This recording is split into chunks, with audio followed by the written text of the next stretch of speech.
Oh, hey. Alright, now I'm ready. Okay, hold on. I'll get the Alright, hold link. on. I'll get the link together. But I do need to get a drink. So Magic Hanzo. got him. Why is Alright, why here we is go. she just? Jazz. Do it. Where is the fucking Do it, Arvin. my guy? Hold up. Jesus Christ on a hamburger. Hey, what's the name of that fucking dance EDM song? It's like old EDM or some shit. That's what I'm gonna have playing in the background because most of this is gonna be at a fucking strip club. Like the one where it's the fucking Zootopia shit. Like it's like it's like Jesus, it's okay, fucking bye. like 3 cats murdering fucking Go, everyone in the go, go, club. go, go, go. Lone Digger. It's Lone Digger. What? By Caravan Palace. There's Lone a name Digger. of the genre though. What's the name of the fucking genre? It's It's like Electro Swing.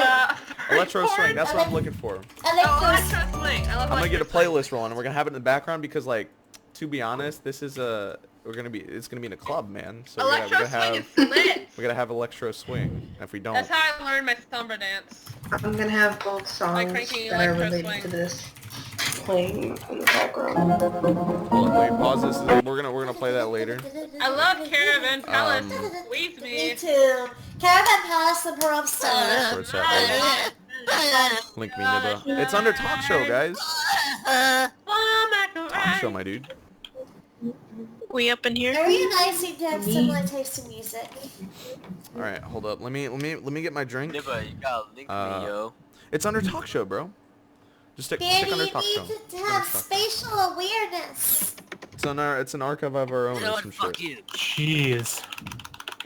I did not know. Spatial awareness.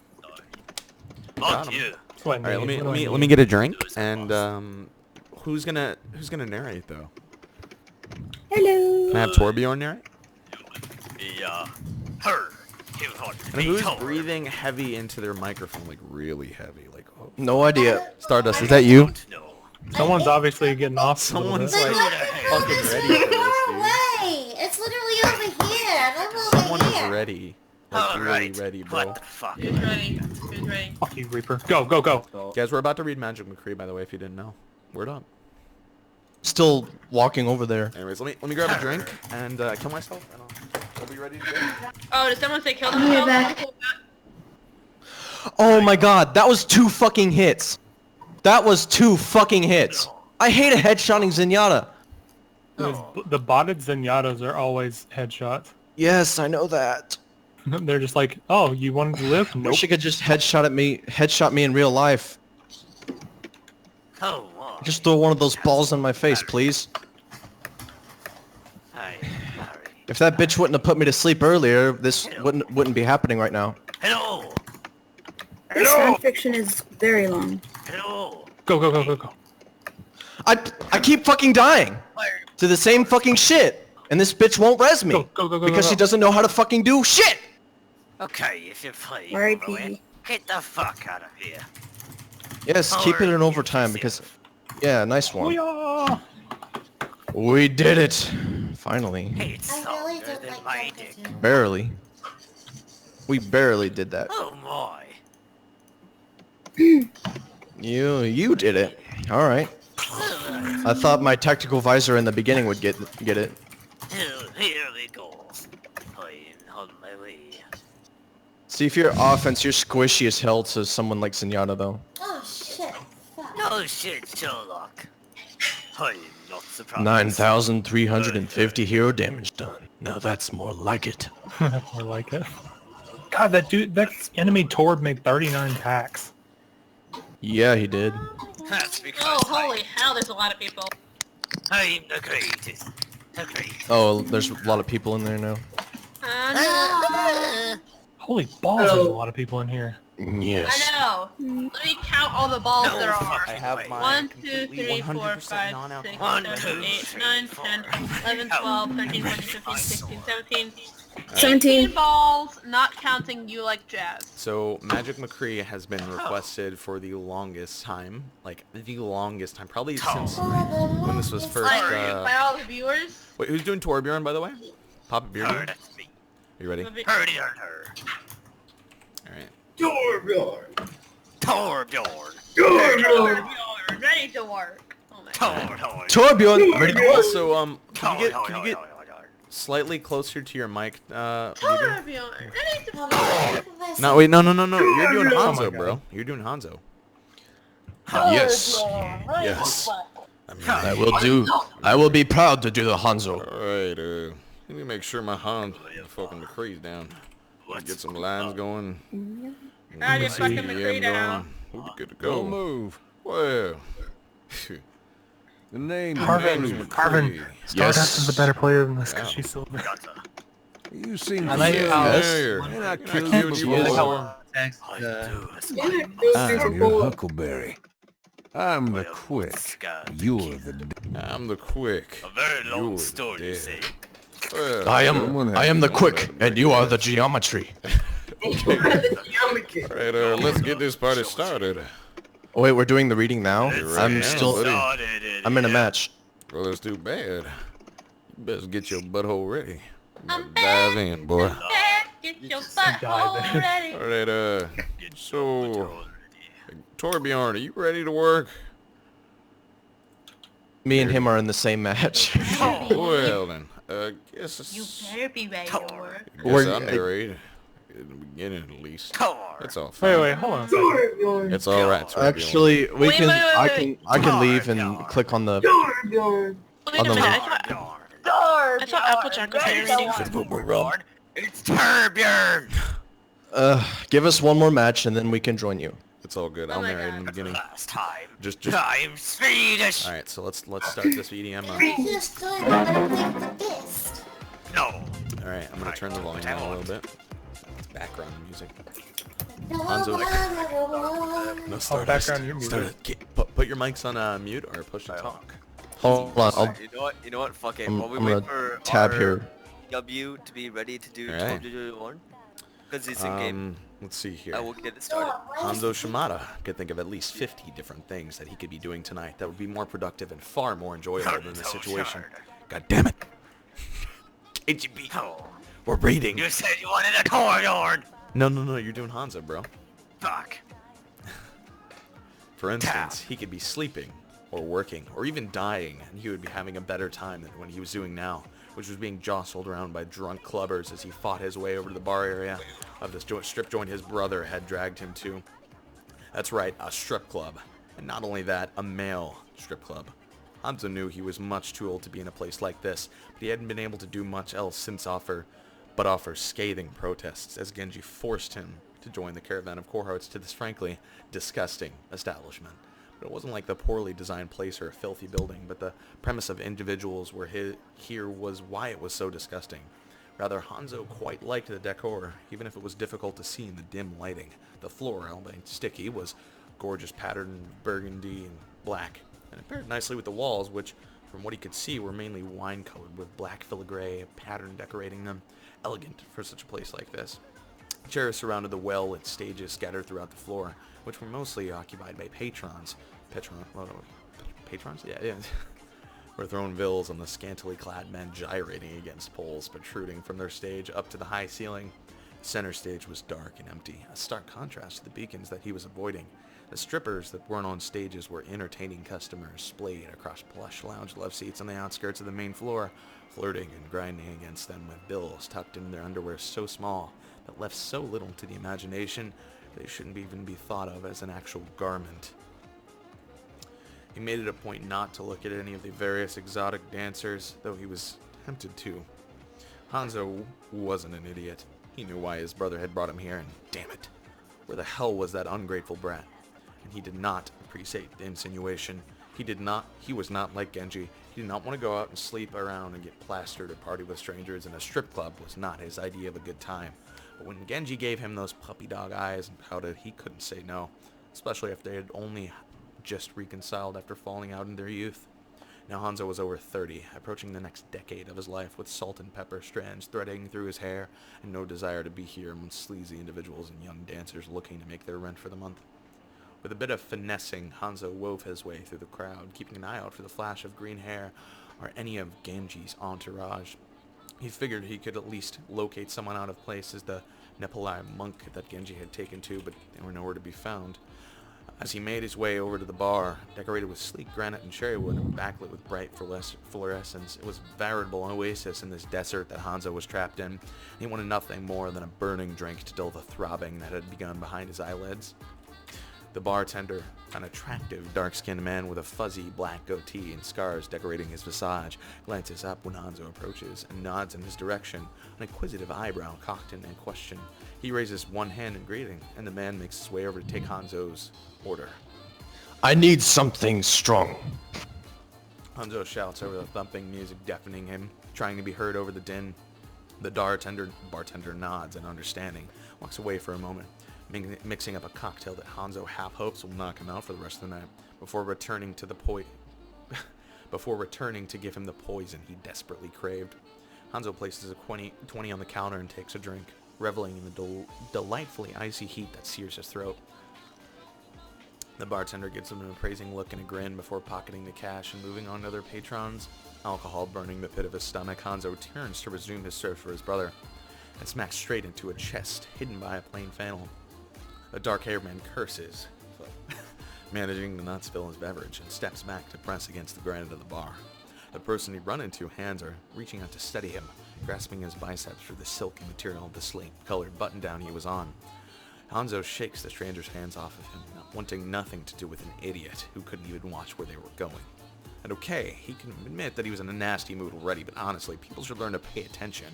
A sneer curls his lips as he jerks his head up to reprimand the offending individual, but all words die on his tongue when he locks eyes with the man in front of him. Rugged is the best way to describe this man. That's the first word that pops into Hanzo's head, followed quickly by fucking attractive. The man has a Stetson on, resting on top of a wild oaken locks that frame his face on either side. His lips are parted in a wide, practically lascivious grin, his smile looking dark and dangerous, and a trimmed, taken care of goatee that leads into a more sparse beard stands out against the 5 o'clock shadow. The beard accentuates his cut jawline when Hanzo drags his eyes over appreciatively, making a stark contrast between his face and the wide neck. The shorter man stares at the way that the Adam apple in front of him bobs, vaguely aware of the noise that he was meant to catch his attention. It's only when the other man makes that noise again does Hanzo whip his head to catch the other's gaze once more. Wide amber eyes stared down at him, illuminated by the fluorescence of the bar behind Hanzo, and they're looking at him with what looks like amusement.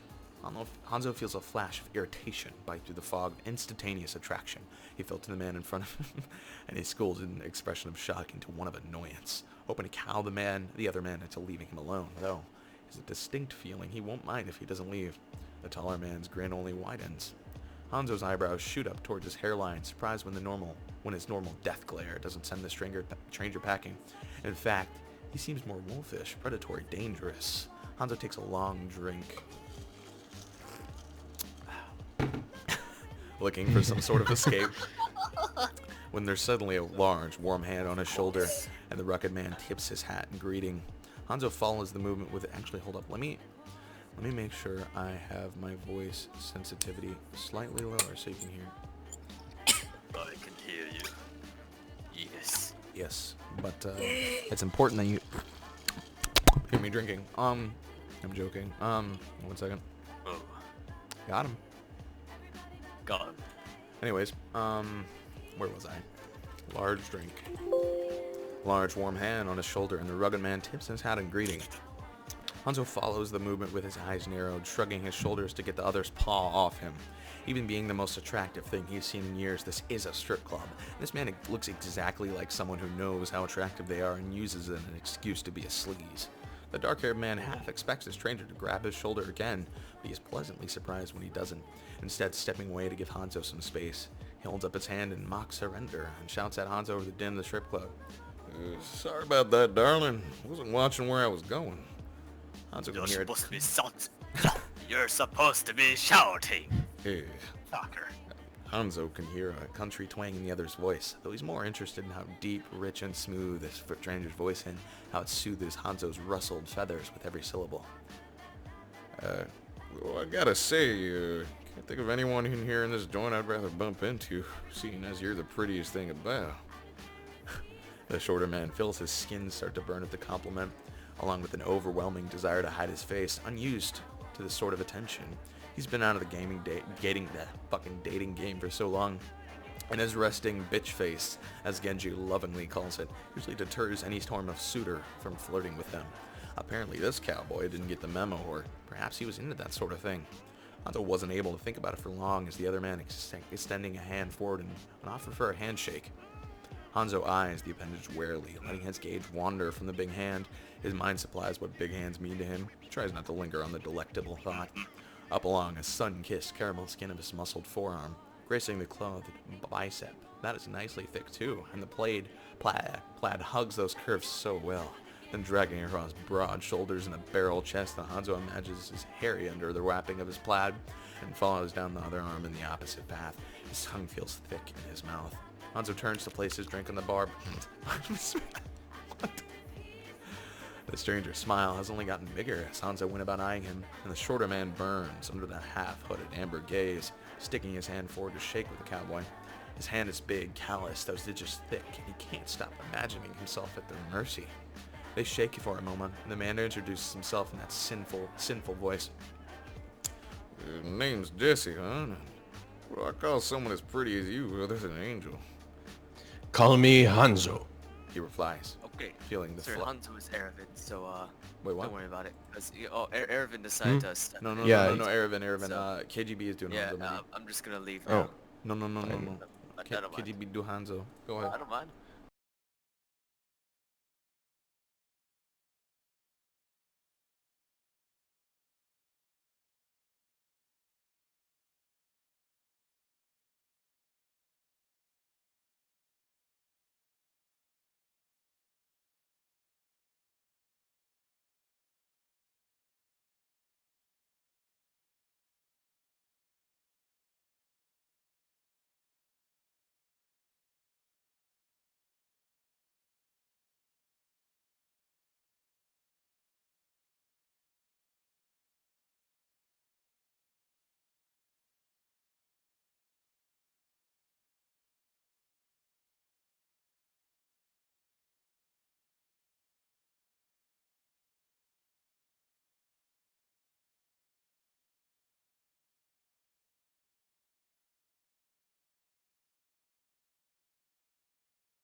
buttoned down with the top button undone to show off a bit of his chest.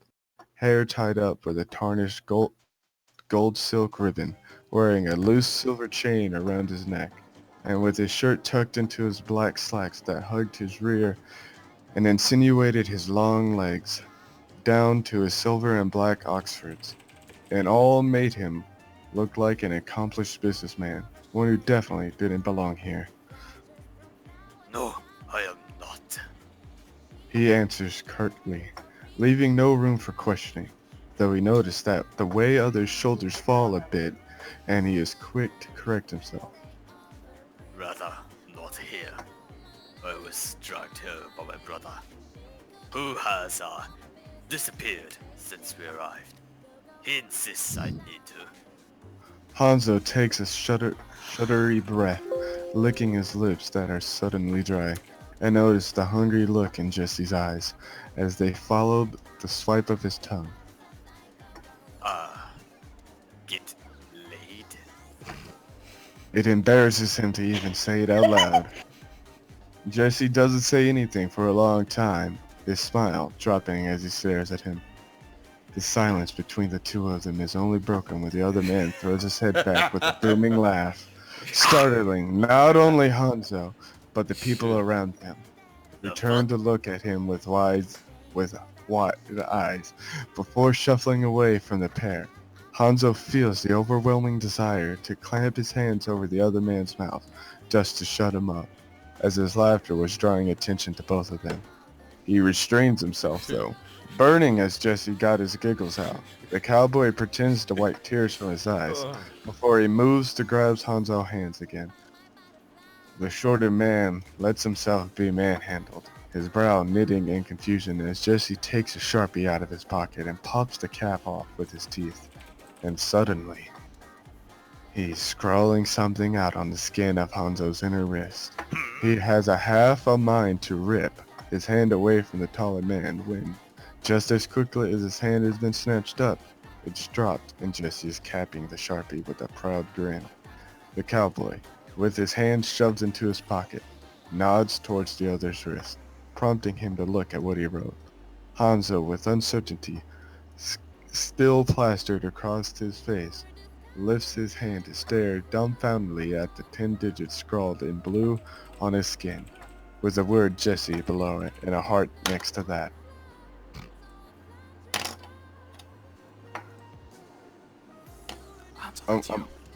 Yeah. No. Hanzo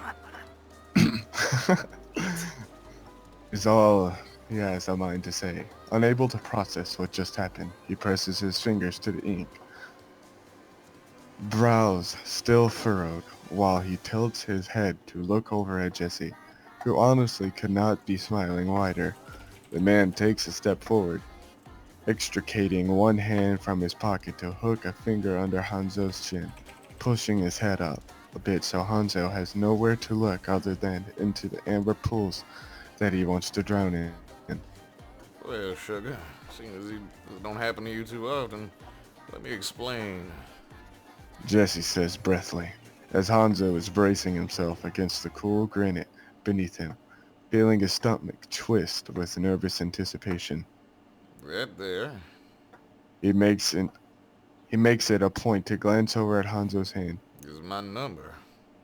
You're funny, the hottest thing these ads I've ever seen, and I'd like to get to know you better. Maybe take care of that dry spell for you. His chuckle shakes Hanzo to the core, and if it wasn't attracted to Jesse before, which he was, oh god, he was practically magnetized to him now. Now, as much as I'd love to stay and really get to know you, I gotta bounce. You're still here at the end of the night? Come find me.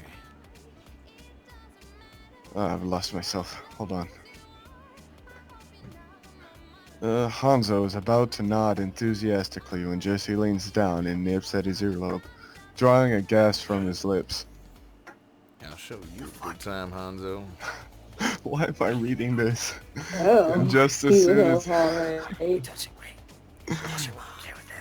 Then just as soon as it happened, Jesse was parting from his space and sauntering away, nicely fitted blue jeans showing off an ass Hanzo suddenly found himself wanting to get a handful of. His mouth gaped like a fish out of water. He was definitely out of his element here, yet somehow, even not a single clue what he was doing, he'd managed to get an attractive man's number. Instead, attractive man wanted to see him at the end of the night. Said attractive man wanted to take good care of his dry spell. Hanzo grabbed his drink and drowned it in one gulp. He needed all the courage he could get, liquor or otherwise. Alright, hold up. Before we get in this next part, anyone else play Genji? Or do we only have one Genji that isn't here? I wish to die. Master, forgive yourself. Good morning, I can actually breathe for a little bit. Sure, dude. We'll take turns narrating, I guess. Yeah, thank you. I can't wait till we get to the good parts. Yeah, I'll make sure I narrate the squanchy parts. Because I got yeah. Dude, have you not? Can I Smut. can I ask for sound effects too at the rush part? Oh my god. Yes, 100%. We will have sound effects. Yes, we will. Thank you so much. Why are we doing this? Alright, we're at So good. we're at Just as Hanzo was polishing off the third drink. wait, no, Daddy 76 is gonna take over narrating the next paragraph. Oh, No, I shit. know. I was just letting him know where we were. I see. Fuck, where's this posted? Knock Magic McGee, Talk non-magic show. Hanzo. I'll do Genji, it's fine. Shit, shit. We're shit, just as Hanzo was polishing on his third drink. I'm trying to find the It's comic. under talk show. You might have been tagged. Here, I'll post it again. So my question is, why the hell was people offering me to be a narrator? I'm no good at this shit. I Yeah, like to damn. it's all good. Dude. I mean, if you don't want to, dude, I'll take over. I have no problem. No, I got it. I mean, I'd actually. No, I'd I'm actually good. like to- I'm good. I'm just like, I'll yeah. read. I'm a little rusty. my own voice, so I love narrating. Wait, who changed my name to Brian? Hey, And you said it's just as Hanzo. Byron. It's Byron. It's Byron. Who changed my name to Brian? Fucker. Got him. It's Byron. Right, Daddy 76, you got Guys, what part are we at? We're at just as Hanzo was polishing on his third drink. The first time skip. Got The it, first got time it, skip. got it. I thought you would like fucking volunteer to narrate as Torb because I wanted to Torb. Well, May if I you want to narrate Torb, the you can go last- right ahead, man. Probably not. May I narrate as the last part? We need to have a sensual, please. Much better. Huh? Sensual. All right, we're at the first time skip. You good? Shit. Yeah, Why is I'm there. this? Is this played? Is this paused? Is? Yes. Oh, there we go. There's the song. Jeez. Wait, are you guys gonna do the music bot with like the songs from Fanfiction? No. Why am I doing this? I've got to go to work in 2 hours. It's fine, dude. I'll pick up. That's good. Just. I'll be Alright, right we're at the first time skip, my dude. Just as Hanzo was polishing off a third drink. You good? Daddy 76? Go ahead. Good. When you're ready, dude. Go ahead. Just as Hanzo was polishing off his third drink, having switched from one strength to fruity cocktails, he felt a tap on his shoulder. He whipped around, almost sloshing the neon pink concoction onto his shirt, expecting Jesse to be behind him, but it was only his brother, who was grinning with an entourage behind him. All the various levels of drunkenness. We're level 1, 2, 3, 4, 5, all the way up to 69. Hanzo's eyes narrowed, and his smile fell immediately, which Genji was quick to notice. His eyes narrowed playfully, and he leaned forward. Although a jostled, rather tipsy Nepali monk, What? Although that jostled a rather tipsy Nepali monk that was using him as a support, Hanzo notices the way his brother's arm tightens around Zenyatta's waist and flies Oh my. and files that away to mention later. Genji hollers over loud music, a mischievous glint in his eyes intensifying as he watches Hanzo's move to hide his wrist. Were you expecting something else? suck my dick. His Cheshire grin is too close. Guys, I can't do this. And Hanzo has to avert his eyes immediately from his sibling, ignoring his question by taking another drink of his cocktail. Genji doesn't seem to forget it, though he, surprisingly, lets it slide. For the moment, Hanzo is sure, knowing he'll be fully questioned at a later point in time. His brother, with his green spiked hair, uses the hand that isn't rubbing circles into Zenyatta's hip, through his robe to grab onto Hanzo's sleeve, tugging over him so he can whisper in his ear. Anki, he says in a sing-song tone. That can't be good. Not that nickname, and not with that tone. Close enough that only Hanzo can hear him. There's something I want you to see. It's why we came here tonight. The elder Shimada narrows his eyes at his sibling, about to refuse, but then the lights of the center stage turn on, and Hanzo is blinded momentarily by the sudden burst of laughter. After being submerged in the dim for so long, he blinks, spots from his eyes, a bit disoriented, finds he's being dragged towards center stage by his brother, stumbling through the crowd that is surging towards the stage. He complains, tries to yank his hand away, but even as he wasn't being led by his brother's vice grip. The people are like a wave, pushing him towards the stage, whether or not he wanted to be there. People are hollering. Where's my sound effects? Where people are hollering, hooting, wolf whistling, and Hanzo's headache is starting to press for. There you go. Slightly elaborated fog that is blanketed the mind. He presses a finger to his tongue, silently seething and cursing his brother. Where are we? Hanzo, silently seething and cursing his brother. And the club goers and the honors of the establishment, the gods themselves, and he's just about to start grumbling when a man takes the stage. He saunters forward and the crowd goes wild. Oh my god. Loudly shouting out encouragement as Hanzo squints to take in the man's features. He's very tall and he commands the stage with a presence that Hanzo has never felt before. Authoritative, he draws the eye. Much like the clothes he has on, his blonde hair is slicked back, a few tufts breaking free of the gel to hang over his forehead. And from here, Hanzo can make out the jaw that is music. Oh my god. It I is think this is Papa quite Simpson. chiseled, though not many other facial features stand out, save for the prominent nose set in the center of his face. The man holds up two black-gloved hands, his long combat blue jacket sweeping behind with every step he takes forward. Other than the jacket, he wears a tight black turtleneck and nicely fitted tan pants, tucked into his tall combat boots laced with black shoelaces. The tech he stakes is measured, predatory, and the music has softened with his presence. He holds up a microphone, and with a grin and sweep of his hand, he speaks. His deep, slightly raspy voice quiets everyone. Wait, what?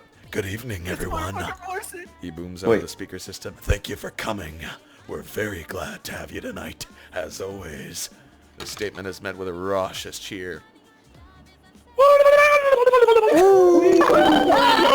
my god! But he silences with a raise of his hand.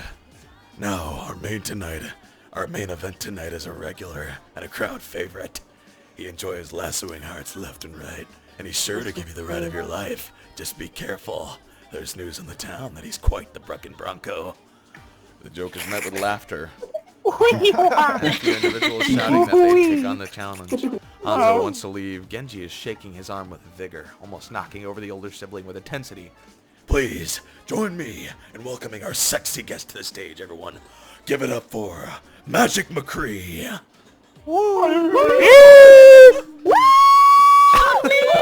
Oh, my ears. The blonde my hollers ears. and the stage lights suddenly cut out, thrusting the club into darkness, and a hush falls over the crowd. At first, everything is silent. The club is under a spell, and not a single soul dares to move, to make a noise, to even breathe. Then, one by one, lights flicker on the center stage, a pole protruding from the dead center, and the crowd, Hanzo included, is spellbound to watch as a man's silhouette comes into view. He's not facing the crowd as far as he can tell, and though he's wearing a hat and has a holster on his profile, boasts broad shoulders, wide hips, and long legs. Hanzo squints, a niggling feeling in the pit of his stomach, wondering who this mystery entertainer could be, when the lights finally come on completely. Bathed in red fluorescence, an attempt at mood lighting, is a man who is not facing the crowd. Rather, he's looking towards the back of the club, and all Hanzo can make out is his outfit, a Stetson on his head and a red and black plaid shirt that looks oddly familiar. His trousers slung low on his hips, though he seems to have a belt on with godforsaken chaps on. It looks like the gleamed spurs on his boots. This man, McCree, they called him, was dressed like an honest-to-God cowboy. Hanzo was bewildered, and he didn't want to leave before. He definitely wants to leave now. Goodbye. The music starts. The music starts up with a low buzz, lasting a few moments before the beat drops, the bass shaking Hanzo to the core while the man on the stage begins to swing his hips from side to side. His hands are moving in front of his body, doing what Hanzo can only assume, but he guesses that he's unbuttoning his plaid shirt as vocals join the bass line, reverberating from the speakers. Ooh-yah! Ooh-yah! Ooh-yah! Ooh-yah! Ooh-yah! The man throws the shirt to the side as the lights switch from red to a dark violet. As Hanzo watches as the stage lights highlights the valleys and plateaus of a nicely muckled back, the man looks oddly familiar for some reason. Hanzo wonders where he's seen this person before. Hanzo leans forward, a bit more interested than before, and stares at the man on stage, grabs the pole in front of him, begins to haul himself up on it, his back muscles and biceps rippling with every moment. The sight is enticing. His mouth is a little dry. The man hooks his thighs around the metal rod and begins to spin lazily down the pole, the heights giving him a flash of a slightly familiar visages with every rotation. He's making his way past the other starstruck people to stand closer to the stage, determined to figure out who this dancer is. The feeling in the pit of his stomach is intensifying more and more with every passing moment. Hanzo reaches the front as the other man hits the floor with his boots, facing the crowd fully now. He swings one leg around the pole to stand in front of it, gripping the rod with both hands. Behind his back and grinning wolfishly, a very familiar face comes into Hondo's view, and he ends up assuming his hip while dropping into a squat. Rugged is the best way to describe this man. It's the first word that pops into Hondo's head, followed by no fucking way. There in front of him, in front of everyone, is Jesse, Magic McCree, actually stripping for the crowd and looking like he thoroughly enjoys every second that his eyes are on him. Hanzo's jaws are practically against the floor as the man rolls his hip provocatively towards the crowd, head tilted up while he stares at the clubgoers with hooded eyes. Even though he knows he's just a part of the collective, Hanzo cannot help covering his face with his lower mouth as his cheeks start to burn. What was this? Oh, this is the lyrics. Jesse keeps one hand on the pole and extends the other forward, beckoning the throng of attendees. They all lean forward, dragging on an invisible string. The movement shoves Hanzo even closer to the stage. Hanzo braces himself to avoid being swayed anymore. He cannot rip his gaze away from the dancer on stage. He doesn't really want to. Anyways, the people around him holler and whistle as Jesse drags his hand down on his chest, which is just as hairy and chiseled as Hanzo imagined it. His mouth is dry. Magic McCree has the crowd entranced by his movements. The clubgoers make lewd comments and noise, and they're generally being filthy. But Hanzo ignores it all just to watch Jesse as he hovers his hand above his cross and pistons his hips upward with a beat of a song for a measure. Hanzo's breath catches in his throat. His fingers twitch. He finds himself hardening in his... fuck, let me get some... I need more drink. Like when the crowd my does God. stuff, when the crowd does stuff, you should give us a second to do it. Yes. Like, Oh, I expect you to do it while I was reading that. hold on. The shame Do I have to continue the beat? No, you can stop. You can stop. It's fine. We have music. Okay. Wait, there is where? The bot. Some fucking bass in here. The bot. Why don't you play the actual song? No, it's fine. It's maybe we'll play the next one. Wait, you like jazz? I You put like it in the this? queue, Yeah, but there's like a 20-minute wait or something. He wants to leave to get out of this situation, but he finds himself. Wait, what song are you trying to play? Well, no. Well, I mean, the drop already happened, so it's not really. Well, the first one is often by the weekend. Huntress. Yeah, but the bass already dropped, didn't it? Huntress. What up? We, the sound people, are actually trying to do the fucking sound effect parts, but the things that he keeps on reading past sound effects, so it's kind of hard for us to do it. The same. You'll be fine. Past all of them. Here, I'll pause for any future sound Suffocating. effects. Pause for Hold the italic. Suffocating as he realizes That's he's gonna be the acting like a 12 horny lines. Yeah. teenager, lusting after someone like this. Someone who's flirting with him and not even an hour prior. Jesse might have been only teasing him for all he knew. Though he doesn't want that to be true. He wants to leave to get out of this situation. Well, I gotta go. But he finds himself... Alright, I'll catch you later, dude. See you.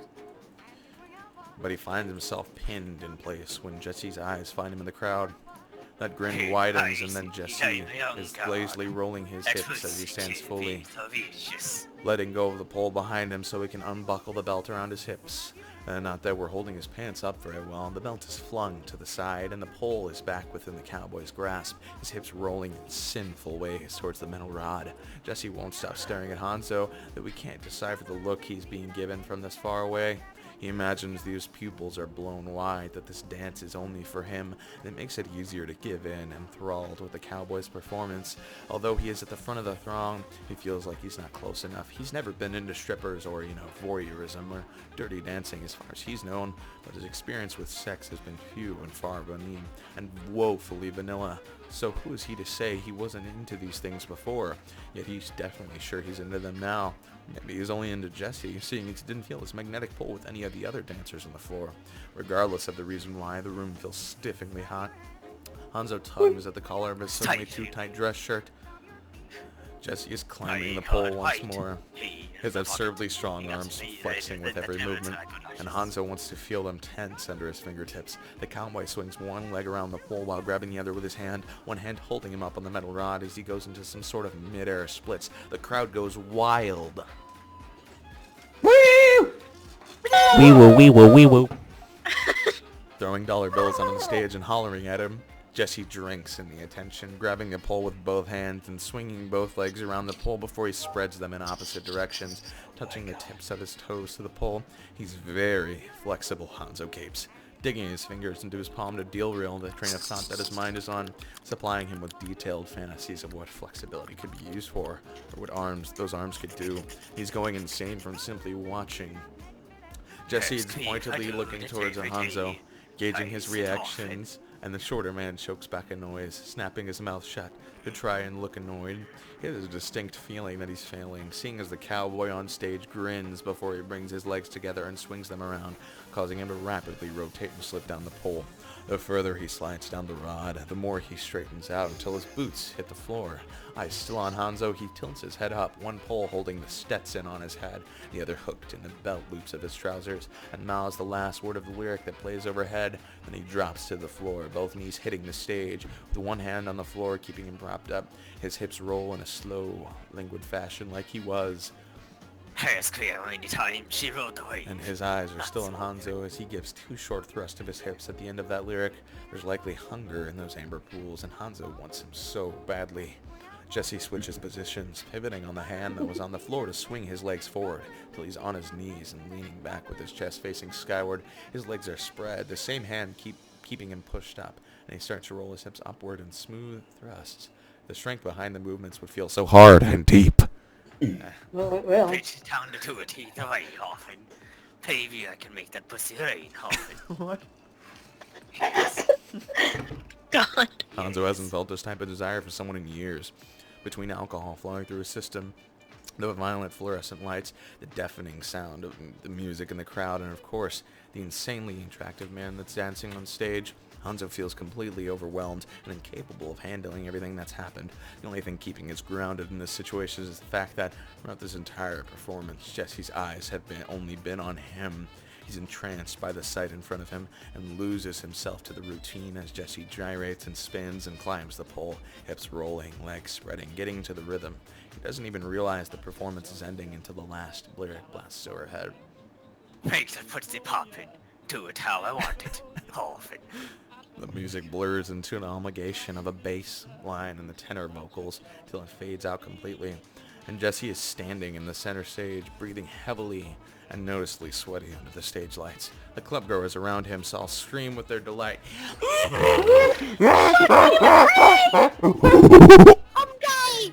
And throw his area bills on the stage, and Jesse's grin is terrifyingly brilliant as the lights brighten from violet to white. He tips his hat as to the crowd. Hanzo distinctly hears someone scream, "Fuck me!" Fuck me! And saunters forward. No, it's more like, Fuck me! Please fuck me. And saunters forward, the sound of his spurs jingling with every step. Hanzo finds himself wanting to shrink back away into the crowd to escape because Jesse is still looking at him. Even as the blonde announcer comes back on stage and hypes the crowd up more, Jesse is staring at him, and even as Jesse takes the microphone from the other man, Jesse will not look away, and even as he brings the piece of tech to his lips, Jesse keeps Hanzo pinned with his gaze. Thank y'all for coming out tonight.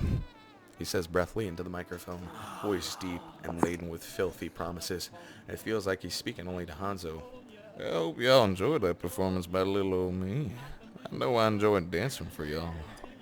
He winks, and Hanzo feels his stomach twist nervously. Oh my god. I know I usually give y'all an entire night of performances, but I'm feeling mighty tuckered out. His tone is so erotic, thick, and sweet as honey.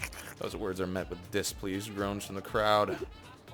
Come on.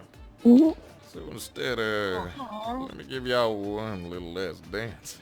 But I'm gonna need an audience partner to help me out with this one. Me, I volunteer as tribute. Hanzo's throat seizes up as the audience surges forward. The people around him all clamoring to be the one Jesse chooses to be the audience partner. He knows already, though, who Jesse's going to pick. If the way he's stalking towards him is any indication, those eyes still haven't left his, and suddenly there's a big hand extended to him as Jesse drops into a crouch. Hanzo wants to tell him no, to insist he does not want to be up there, the center of attention, and likely the object of envy, but he's rendered helpless when Jesse speaks into the mic again, that baritone coaxing him to reach out and take Jesse's. I think I found the most perfect angel to dance with. Motherfucker. He says, hoisting Hanzo up onto the stage and away from the people who are grabbing at him with greedy hands. He turns to stare at the crowd's hand still clasped in Jesse's, and suddenly feels very self-conscious, as the people are either wolf whistling or loudly complaining, calling him lucky, though he feels anything but under the hot stage light and everyone's gaze. He can distinctly hear his younger brother yelling like a man, saying things like, "Holy shit, that's my brother! My brother is up there with Magic McCree! My brother's about to get a lab test from Magic McCree! Holy shit!" You about to get deep. Oh my god, hold up. Dig it deep. This is amazing. Hanzo's face feels like the sun at this point, searingly hot, from a combination of embarrassment, arousal, and the stage lights. Jesse doesn't seem to mind in the slightest, as he's forcibly turning Hanzo to face him in the topless, sweaty glory. What's your name, sugar? Hanzo is momentarily confused, because he told him his name before and is about to say so when Jesse amends his question. The crowd would like to know. He punctuates it with a wink that makes the shorter man's knees weak a little. He feels dwarfed next to the two men, who are both over 6 feet, and he's a few inches short of that mark. Hanzo's self-consciousness burrows deep to his thought processes. Hanzo. He gruffly responds to the microphone, embarrassment coloring his cheeks a ruddy pink. He wasn't expecting a few people in the crowd to holler at him, whistling, calling out complaints. "You sound sexy," one says. "That's a nice ass," Shouts another. Okay, I've got yellow fever. Hollers the last one. The last one has him screwing up his nose in a blatant portrayal. God. What is this? What the fuck? Okay, I've got yellow fever. That's racist shit. That was an Asian joke. I can't fucking That is deal. fucked up. Hollers yet another. The last one has him screwing up his nose in a blatant portrayal of his disgust as being treated like a kink and not as an individual. These people are filthy. Filthy Frank. Even with an attractive man offering to give him a lap dance, he has regretted being dragged here tonight and more. Well, Hanzo, baby, let me tell you what I'm gonna do to you. His voice is dropped an octave, causing goosebumps to burst forth on Hanzo's arms. His stomach flips like an Olympic gymnast. I'm gonna have you sit down right here. He's being shoved back by a strong hand on his chest. He falls onto a folding chair set up in the center stage he had noticed being set up by the announcer before, who's behind him with both hands on the back of his chair. Hanzo tilts up his head to see the blonde man above him, giving him a wink and a grin, before his head is forced back down by Jesse's hands, those amber eyes on him again. They're dark with desire.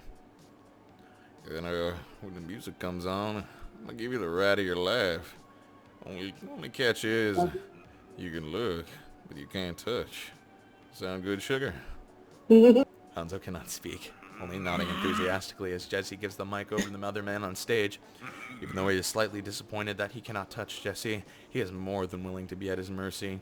He has no idea what he's getting himself into, but if it includes Jesse's hands on him, all over him, he doesn't think he'll mind anything he's being subjected to. Oh wait, what song plays? I'm just curious. You can play it if you want. If not ass and titties, I'm gonna be upset. I'm just a bachelor looking Yeah. Oh, this one. It's Pony by Genuine. Oh boy. Somebody put it in. Alright. Wow. Let's clear this queue so we can get the song playing. Actually, Yes. let me take a small break. I need to use the bathroom real quick. So we'll clear this queue. Alright. We'll pause it. Gotta We'll go cue this faster, next go one. fucking fiction. Yeah, dude. Okay. Fucker. We'll skip. We're Why not is even it- halfway through this shit. What the fuck? It's a long Can we fanfiction, my skip dude. to the It good really parts? is. Yeah, Mhm. you know, I'm still Okay, I'm surprised gonna that use the nobody back. called I her wish- back. I wish to Alright, skip to the Cameron. good parts. It's a beautiful fanfic. Fucking- I'm just, I've got I'm yellow just fever. concerned about how none of you guys.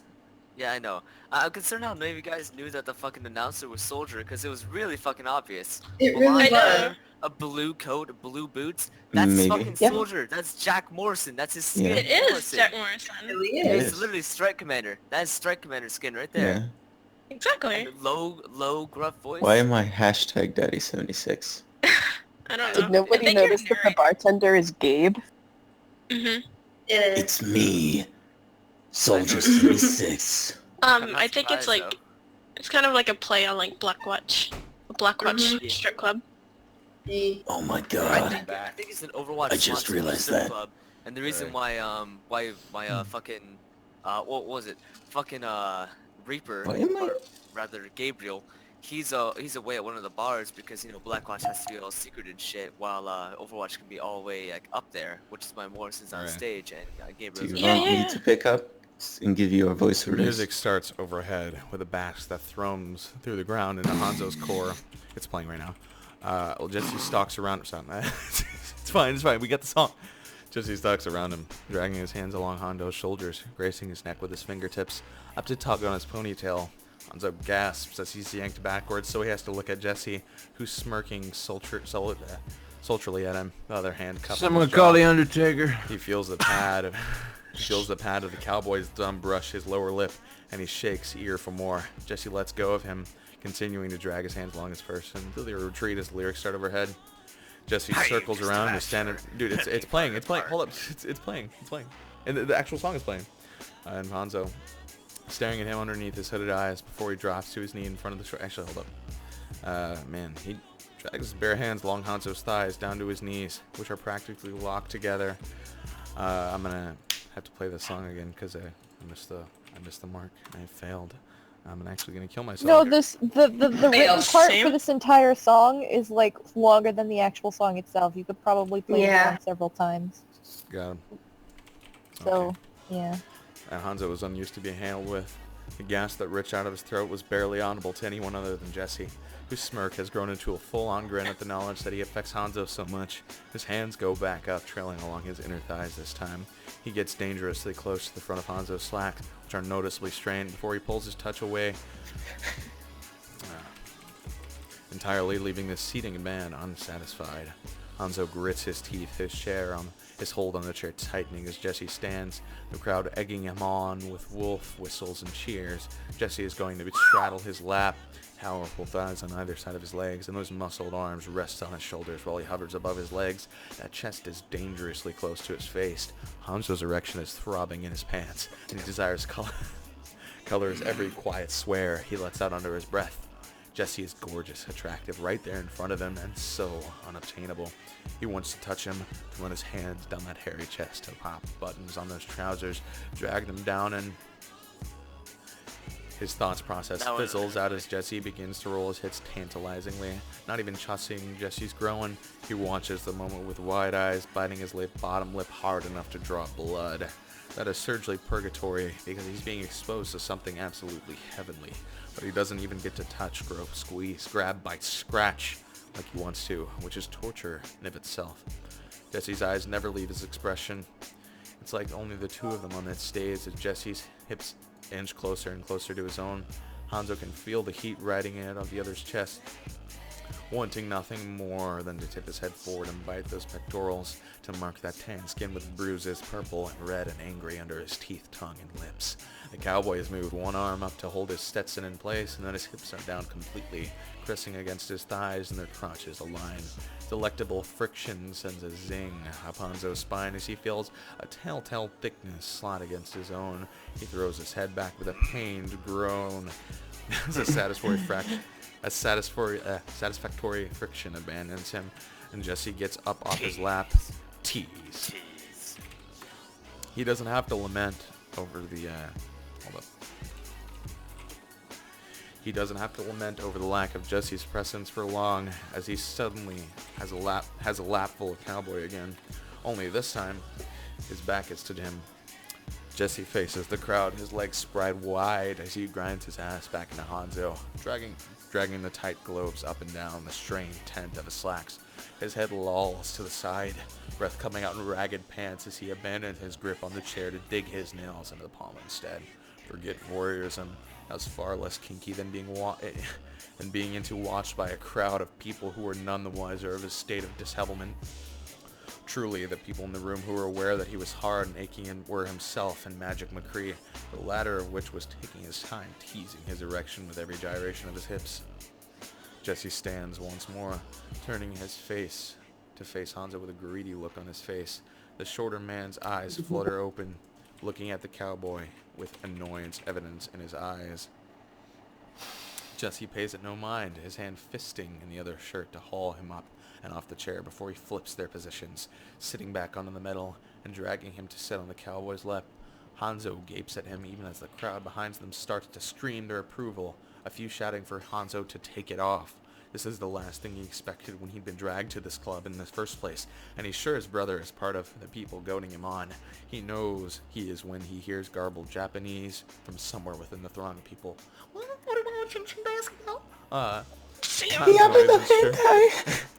Hanzo isn't sure where to put his hands, especially since he was forgetting to touch, but Jesse takes care of that for him by collecting both hands in one of his big ones, the other hand getting a handful of his ass. The shorter man's brows furrow in confusion before the cowboy yanks him to whisper in his ear, "Lean back, baby. Let's give these people a show." He shivers and complies. How could he not with that raspy, arousal-laden tone? Hanzo tips backward, staring at the crowd upside down as Jesse begins to drag Hanzo forward to meet the roll of his hips. The cowboy's grip on him is delightfully strong, his hands so warm and big. Though it seems like the stereotype about what comes with big hands is true, if what he feels through those slacks is real and not a byproduct of over-imagination caused by almost painful arousal. The most important part of their grinding is the fact that Hanzo, through the fog of desire, knows that he's not the only one that is sporting an erection. Jesse seems to be just as into him as Hanzo is. The fact is more than enough to get Hanzo to reciprocate, his hips stuttering slightly as he grinds down. He swears that he can hear Jesse sharp and take a breath, and the tightening of his hand on his ass. He likes it.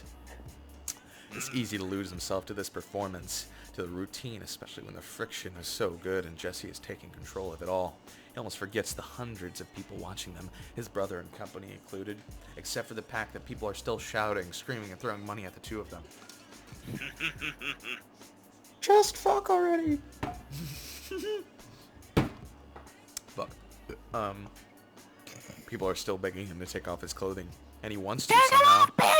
Not for them, no. He wants to expose himself to the man he's currently seated on, to show him the dragon tattoo curling around his arm. The piercing he has is his nipples. What? As he got his accent of defiance in his early 20s, after leaving his repressive family behind, he wants to give in, to get rid of the barrier of clothing between them two, and get absolutely wrecked. To wreck him until he can't think of anything other than Jesse. He wonders if the cowboy can hear his thoughts, because he's suddenly chest down on stage, and Jesse's hands are on the ground on either side of his head, and he cannot breathe through the arousal thick in his throat.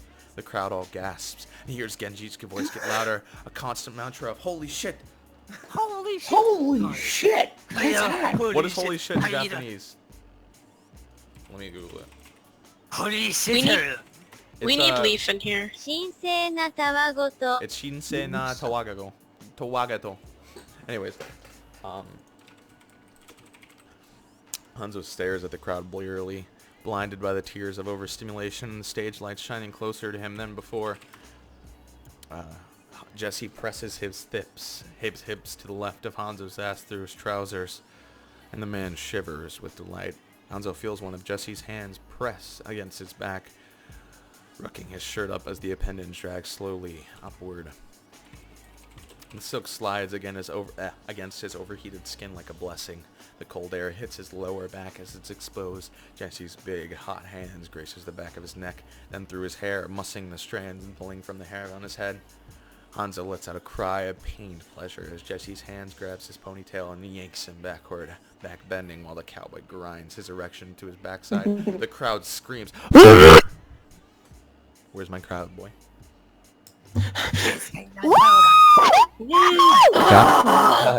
Put it in me! Hanzo moans and Genji is telling him in her native tongue to get it, brother. I'll He grinds take you to back against Texas. Jesse. That's a one-way ticket to Pound Town. And he swears loudly enough. Oh my God. He loves it. Jesse turns Hanzo over to face him, and his grin is blinding. Hanzo can barely see him, but oh god, he can feel him. Those hips are sliding against his again, and Hanzo throws his head back with a loud moan. Sound far away in his ears. He grinds back against Magic McCree, gasping with delight, and he wants Jesse to never look away from him. He has a feeling that he wouldn't be opposed to ripping their clothes off and going at it right then and there on the stage in front of hundreds of people. Then the presence of his brother slaps him in the face, and he immediately amends that thought, desperately not wanting to do that ever, but he does feel the need to get somewhere private right now. But Jesse seems like he has no desire to stop the routine early. If the constant roll of his hips is any indication. Grab my pony. Oh my god. Just fuck already! No. Just fuck already, damn it. Hanzo feels so hard.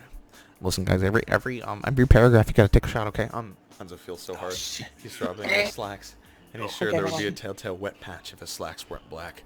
Jesse pushes him forward onto his knees, sliding up Hanzo's body until his crotch is close to Hanzo's face. The shorter man gasps, the scent of arousal smacking him in the face this up close. Jesse's on his knees only now, and Hanzo can't see his face, but he can see the bulbs missing the trousers. It's on, and he wants to see what it looks like underneath the fabric. He wants to kiss, suck, and swallow it all down, to feel a throb in his mouth, spill across his tongue, down his throat. It needs to be used thoroughly in private, away from prying eyes, and he wants it, needs it so badly. Please. Jesse groans wantonly, and Hanzo leans up to press his mouth against the bulge, mouthing at it through the trousers. Oh my. Jesse moves back down to his body quickly, and Hanzo is momentarily worried that he crossed the line, touching when he is not supposed to. But the heady desire he sees in Jesse's amber eyes as he's held up by the collar of his shirt is more than enough to soothe his worries. Hanzo is gasping and would like to be visibly red if the lights were in a deep blue that they were. Jesse twists him around to face the crowd and hoists him up by his hips, when Hanzo lets out an ungraceful squawk at arms coming up instinctively to wrap around Jesse's neck from behind. The cowboy's hands go from his hips down to the back of his knees, bending and spreading them to expose the cloud. Hanzo wants to hide desperately, even as the club goers all shout and whistle appreciatively.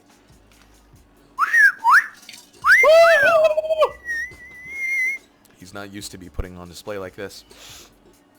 He's not sure how it feels because Jesse has been working on him up for what feels like hours now. That's only been a few minutes. He throws his head to the side as Jesse ruts into his backside and Hanzo trembles. The people sound far away still. Jesse's breath is on his neck, near his ear, and he wants to sob. He needs it to end so he can drag Jesse away and ravage him. Yes. You can hear the song winding down. He can't stop shaking, even as Jesse lets his feet hit the ground, and the shaking intensifies as he bent in half, one of Jesse's hands gripping his hip with a vice grip, the other wrapped in his ponytail head. It hurts. It feels so good, he cries out, and bites his lip to try to dampen any noise threatening to bubble from his throat. Jesse pulls him back to grind eagerly into the cleft of his ass. He wants nothing more than to be somewhere private with far less clothes, absolutely fucked and full. Oh my god. Jesse manhandles him, grabbing his jaw with one hand and popping the buttons of his shirt open with the other, until the silk falls and his overheated chest is exposed. He's not live by any means, no, and the crowd begins to parade him with filthy comments that go in one ear and out the other. Only Just the whisper fuck already. that Jesse sticks. Show his balls! So pretty. He mumbles, Rush. the pads of his calloused fingers, Rush his his penis. heaving chest, and the entirety of his palm before he drags it down towards the waistband of his pants, what he toys with for a moment. Hanzo keens low in his throat. Jesse lets his hand sand all over the bones in Hanzo's pants. Lied and teasing, and the shorter men cannot help but jerk forward, though Jesse cheers him no friction to grind against. The song fades out above them, and the lights change from blue back to their normal color. The crowd cheers and throws cash on the stage. Woo! Damn. We want to see more. Tower, show me more. The crowd cheers and throws. Sucky, sucky. That's good, K6. Aw, Let me yeah. get this playlist Oh, going yes. again 1 second. Un momento. Where the hell is my playlist? Also, next time, can people tell me when we're drinking? Because I would have bought alcohol. Got 'em. Yeah, I don't have it. I just Yeah, get all this sticky stuff off my fingers. I'll be drinking later. Stuff. It's gonna work. Dude, get straight fireball. Well, you're gonna have to go change your pants because you just creamed them. Pretty much. Alright. Hold up, let me get ahead where we were in the playlist. This sticky stuff tastes so good. Please, Daddy. Got his bed. Lord, please. Did someone say daddy? Alright.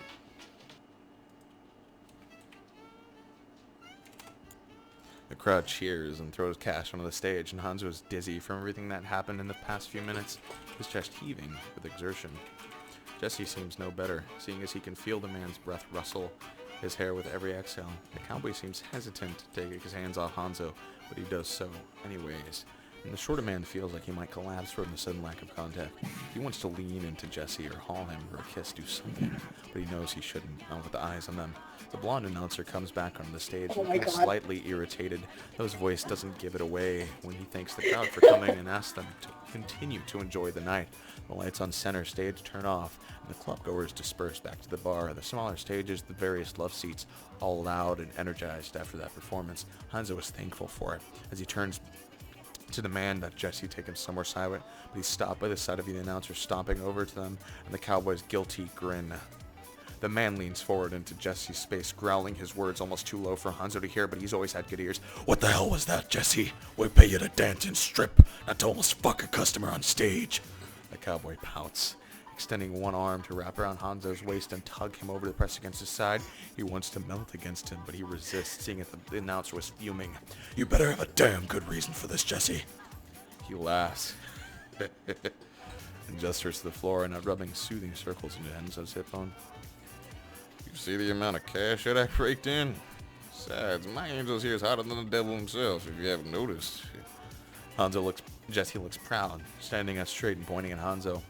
Is rather confused at being called my angel. What the hell was that supposed to mean? The blonde gave him a look, narrowed eyes glancing from the money littering to the stage to Hanzo to Jesse, until finally he sighs. I sound full of reluctance. "Fine, you're right. You brought in a lot of money, and the man you brought up with you is very attractive. Just try to tone it down if you ever do it again, okay? Gabe and I are running a strip." Oh! What? "Gabe and I are running a strip joint, not a whorehouse." He goes on. He toes a 20 on the ground with the tip of a cobalt boot before sliding his eyes, which are of a similar hue, over to Hanzo. His lip quirk into his small eyes calculative. "You look great up there, kid. If you ever want to rent a space, let me know. Name's Jack Morrison. I own this place with my husband, Gabe Reyes. He's the bartender. I handle the men." He barks out loud, running a hand through his hair with a wink. "Of course I do. I'm gay. Anyways, tell Jesse if you ever want to come back. Not as a customer, as a dancer. Now get out of here, you two. And I assume you're not coming in tomorrow, Jesse." The cowboy gives him a two-fingered salute, grinning maliciously. "Yeah, Commander. You'd be bedridden with a cold." He snores, his hand sliding up Hanzo's side to tease his skin under the silk shirt. "I guess you could call it a heat, huh?" Jack snickers at that. turning to head backstage before calling over a soldier. Well, you've always been a bitch. Have fun, kids. Hanzo stares at the retreating back, confused, his arousal waning with every passing minute, especially now that he wasn't being watched and Jesse wasn't grinding on him. Speaking of, the man in question turns to face him over, taking his chin between his thumb and forefinger, dragging the pad of his rough thumb along Hanzo's bottom lip and driving a small gasp from his throat. The way he's looking at him, so appreciative and hungry, has Hanzo shivering again. Well, darling. Real quick, I've got an emergency to tend to. One of my friends is having a really bad anxiety attack, and she needs my help. Good luck. Okay, go. Well, darling, I do have to say, you did look pretty fucking amazing out there. So flat, so willing. Jesse breathes out a sigh of delight, leaning down to place a wet kiss to his cheek. So sexy. And that's coming from a man whose job it is to be sexy. Now, I meant what I said earlier about wanting to get to know you better. And I think we're getting pretty, well acquainted just now. So how about I do the other thing that I said? Hanzo blinks blearily, like unexpected Jesse through confused eyes, his brows knit together. And what would that be? His question is raspy, his throat slightly raw from crying out earlier. Jesse leans down a bit, brushing his nose against Hanzo's, as they're hidden in the shadows of the center stage and don't have to worry too much about prying eyes. His gaze is still on the shorter man's, his smirk pulling at the corner of his lips. You taking care of that dry spell of yours, baby? Let's go get some dick. Alright, They're finally going to fuck. Oh, Jesus Christ, it's a long-ass fanfiction. But it's alright, we're gonna finish it. I need to go use the bathroom, so...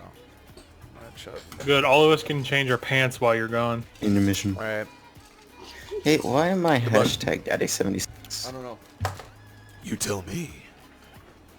But I don't know. I got the trick. You tell me, you whore.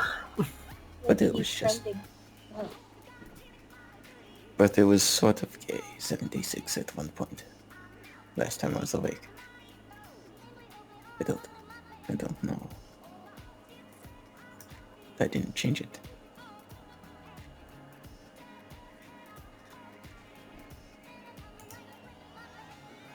Accept your role as Daddy-O. Yep. I'm not your father. I'm not your father. But I'm not Daddy is a nice ring. I'm not your strip club manager. In case you haven't noticed, me and Gabe are gay. Oh. In case you haven't noticed, I have jizz all over my chin. Reaper 76. It's really hot. My roommate came back, so I'm being very particular about what I say out loud. Someone has to do the noises for when shit gets good. It's a dirty job, but somebody has to do it. You're an adult. You can moan all you want. Alright, let's see here. What? I think it'd be easier to find another McCree than it would be a Hanzo. I can do Hanzo. It's all good. Yeah. The drive to Jesse's nearby apartment is filled with Hanzo's light gasps as Jesse's hands rests on his thigh and rub teasing circles into his skin trousers. Hanzo hasn't even stopped to say goodbye to Genji or tell him where he's going, but his brother had watched the performance at all, which he knows he had. He probably knew where he was going. Jesse chuckled as his eagerness to get out there at first, but with one look at Hanzo's stern glare and slightly tinted plants, he stopped in a hurry to hurry them out of the strip club and onto the road. They parked, raced over to Jesse's apartment, and soon the door was shut and locked behind both of them. Hanzo was pressed against it, Jesse's lips meeting his finally. The initial contact is chaste, a little pressure around the press of their mouths. They're trying to devour each other, mouths open and tongues tingling. Hanzo wraps his tongues around Jesse's shoulders, keeping him pressed down against him. Jesse is propped up against a wall with one, Jesus Christ, while the other is preoccupied with reaching down to grab the back of Hanzo's leg to pull it up. The shorter man eagerly wraps his leg around Jesse's waist, itching to get it closer, and is more than willing to do the same with the other leg when the cowboy tugs at it next. Then those hands are on his ass, keeping him suspended up, netting his fingers into the flesh. Hanzo has to pull away from those lips to gasp some air into his lungs. Jesse takes the opportunity to slide his lips along Hanzo's jaw and down to his neck, to nibble marks into the pale expanse of his skin, the shorter man's fingers scrabbling against his back, eyes fluttering as closed as a moan rolls past his lips. Jesse chuckles against his neck, pulling him closer, before he's pushing away from the door to carry him over towards the bedroom door. The journey to Jesse's bedroom involves two of them frequently stopping to shed clothes. First, the shoes abandoned the entryway, then Hanzo's shirt tossed over a lampshade, along with Jesse's plaid buttoned down. Next were the belts around both of their hips, and socks too, until they're both shirtless and flopped down on a bed, messily kissing and groping each other. Hanzo was below Jesse on the bed, their hips slotted together and lazily haphazardly moving, a sharp contrast to the way they dance around. Jesus Christ, that's loud enough to turn you down. Just turn us down, it's for the ambiance. Got him. This is amazing. E-balls. Yeah, we're just getting to the good part, dude. Yeah, boy. Hanzo was below Jesse on the bed, their hips slotted together and lazily haphazardly moving, a sharp contrast to the way they dance around each other at the strip club. Jesse gives a few short nods, sharp thrusts, Hanzo throwing his head back to breathe the cowboy's name into the air as he scratches thin lines. So, you're so sensitive, he mumbles, amusement coloring his voice. Hanzo was half a mind to berate him before Jesse's leaning down to kiss at his chest, fingers finding one of his pierced nipples and giving it a gentle twist. Jesse seems momentarily surprised to find metal there, though his surprise slips into desire not a moment later. I like these, he mentions appreciatively, giving another twist. The shorter man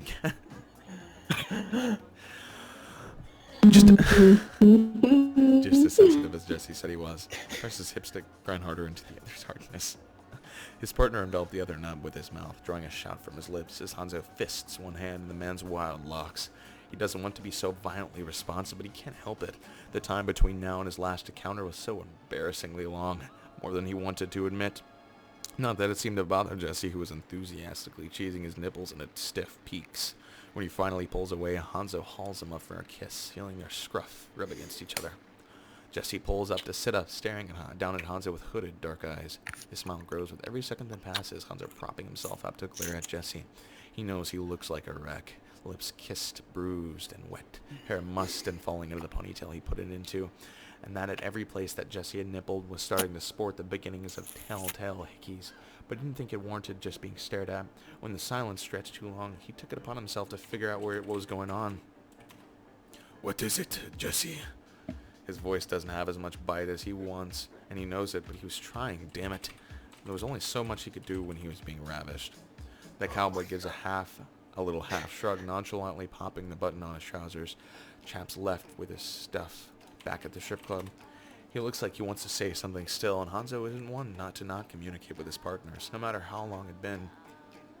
Tell me, he pleads, sitting up fully and wrapping his arms around the taller man's shoulders.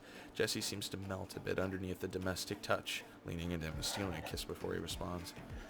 You know, you're just literally the prettiest person I've ever had the pleasure of meeting.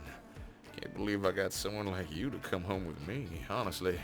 Would have thought you wouldn't have been in a little old me, he admits, kissing Hanzo's neck down towards his pectorals once more. He has a distinct feeling that Jesse likes his thick pectoral muscles. If he likes the way he lathers attention on them as any indication, he doesn't linger there long, dragging his lips further down towards his abdomen, still speaking between kisses and bites. It's been a while since I brought anyone home with me, he admits, dipping his tongue in the valleys of Hanzo's abdomen. Haven't taken a fancy to anyone in bed, but holy angel, you're something else. Jesse's hands are fiddling with the buttle on his slacks, racing the tent of his jeans with brief touches. It's a remix that have Hanzo jerking forward some desired fiction. I'm luckier than a horseshoe crab with a four-leaf clover, darling. His voice is soft. What the fuck? What kind of... The Texan. And Hanzo found himself reciprocating the admittance that Jesse gave him after a few steadying breaths. It is the same for me, he mumbles, watching as Jesse jerks up his head to lock eyes with Hanzo. His position isn't conducive to this type of conversation, Hanzo decides, as he reaches down and hauls Jesse back up to his body with a hand curled around the back of his neck. Those amber eyes on him is shining. Those lips are parted in a soft smile that bears hint of teeth showing. There are crinkles on the corner of his eyes. Hanzo wants to see his face more often. He decides, his thumb stroking Jesse's pulse point. I have not been with someone intimately in a very long time. It surprises me that you would take one such as I to your home. Jesse brushes the back of his hand against Hanzo's cheek. Those eyes are on his still. Even in the dark of the room, he can see something in those amber eyes. Something he likes, something he's scared of. Are you surprised, sugar? Hanzo takes a stuttering breath, carting his fingers into Jesse's oaken locks. He likes the way Jesse leans into the touch, his smile widening, relaxing under his fingers. He could get used to this, get addicted to this type of relationship if he's not careful. Well, I'm not exactly young, Hanzo says bitterly, woefully aware of this angle.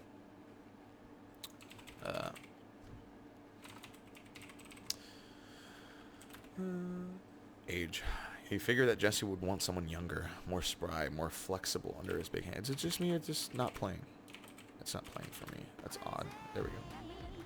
He figured that Jesse would want someone younger, more spry, more flexible under his big hands. That thought shoots a spike of cold envy through his bloodstream. The bark of laughter that Jesse gives. A cowboy throwing his head back for a moment before dropping his head down to rest on Hanzo's shoulder. Baby, you say that like I'm in my 20s. I'm almost 40, Hanzo. You think I want someone young? Oh, I like someone with a little more, worldly experience. His tone drips with innuendo. You caught my eye immediately. Somebody with the bar wasn't an accident, you know. Hanzo rolls his eyes, figuring as much. Not that he's mad about it at all. Jesse tilts his head and leaves a kiss on one of the marks he'd been making earlier, drawing a shuddering breath from Hanzo's lungs. Why don't you let me show how much worldly experience I have, then? Hanzo suggests, dragging his blunt nails down Jesse's back, leaving raised red lines on the tan skin. The cowboy shudders in anticipation. One of his big hands. What the hell? Why does my music stop playing? Dragging down Hanzo's chest to settle on his hip bone, while he props himself up with the other arm to better look at the shorter man. Hanzo smirks, desire evident in the curve of his reddened lips, and Jesse seems helpless to resist, bending down to capture those lips with his own and start their dance again. Hanzo gets to work on his slacks, popping the button, struggling with the zipper for a moment before finally gets it down, lessening the pressure on his erection, which is tenting his gray boxers. Jesse's hand abandons his hip to unzip his own trousers, a soft sigh pressed against Hanzo's lips as he pulls back for a moment. He gives the shorter man a soft look before he sits up, moving to get off the bed. Hanzo props himself up, confused, as before he realizes that Jesse is only shucking his pants and the thin underwear between them. He admired the way those back muscles move in the moonlight streaming through the window. Happy sight escaping him as he watched Jesse rummage around in the bedside table to retrieve a bottle of food. Lube. Hanzo eyes the bottle, nervousness pooling in his stomach. It has been a long time. Jesse turns back to face him. Erect cock arching up towards his stomach. Hanzo has the chance to drink him in. He's very muscular, which Hanzo guesses he has to be considering his profession. Stripping is not easy, no, it requires a lot of strength that Jesse has an abundance of. It shows in the washboard of his hairy abdomen, the curvature of his biceps and forearms. Hanzo is more than eager to feel the other men pin him down and take. Jesse takes a few sauntering steps over, climbing up on the bed again. He remains perched on his knees and not on top of Hanzo, which is definitely a problem. You want to take those pants off, babe? I want to get a look at that. What the fuck? I want to get a look at the prettiest prick I've been feeling for a while now. Pretty prick. Jesus Christ. That's a different Jesse says, his voice thick with arousal. Hanzo nods enthusiastically, a bit embarrassed when he realizes that he should have been discarding his pants when Jesse had been. He's quickly to throw his trousers and undergarments to the side, leaving him naked in bed with his throbbing anatomy exposed to the cool air. He's not very long, average length, but he was slightly thicker than average, his cock uncut, protruding from a trim nest of ebony curls. Jesse made an appreciative noise in the back of his throat, moving to straddle Hanzo and press their erections together. Hanzo groans, feeling something akin to metal along his side. Dickie's touched. And raises his hand to stop Jesse. The man halts him immediately, backing away from him for a moment. Is something wrong, sugar? There's a nervous lilt to his voice, and Hanzo regrets stopping him before he realizes he needs to confirm his slight suspicion. No, I just... Hanzo sits up and grabs Jesse's cock with an uncoordinated hand. Jesse sucking in a breath, jerking his hips forward. He palms the underside, feeling the roll of metal balls under his hands. And he echoes Jesse's noise as realization draws on him. Piercings. He squeaks out, toying with the top one with his thumb and forefinger. Jesse keens, nodding jerkily in the dark. Yeah, fucking yeah. I got 6 frenum piercings on the shaft. Ah, shit, Hanzo. His voice is breathy, and Hanzo finds he enjoys driving the cowboy wild as he wraps his hand around the shaft and jerks his hand up and down sloppily. It's so thick and hot in his hand. He knows it's big too. The stereotype about big hands is true, apparently. With how he'd been grinding on it earlier, Hanzo wants it, and Jesse seems more than willing to give in to him. He shifts onto his knees before shuffling backwards, so he's on his chest, bringing him face to face with Jesse. Someone make the noises. The cowboy makes a noise of confusion. Huh? Obviously not expecting this turn of events, using his hands cart through Hanzo's hair, the shorter man makes a noise, licking licking a strip under the underside of his partner's cock, drawing a low moan from the man above him. Oh, fuck. Once more in here. And while he's not given oral in a very long time, he's not opposed to the salty flavor preceding his sentence as he tongues the slit pre-cum oozing from it in steady droplets. Jesse's choke noise is accompanied by hands fisting in his hair, tugging a bit, and Hanzo let out a sound of delight at the rough treatment. He opens his mouth and swallows down the thick red tip, accepting it to his mouth with surprising ease. Jesus Christ, this fanfiction's long. Jesse groans, using his grip on Hanzo to guide him further onto his prick. Anything he couldn't fit in his mouth, Hanzo stroked with his hand, twisting and tugging while he bobbed his head and followed his cheeks.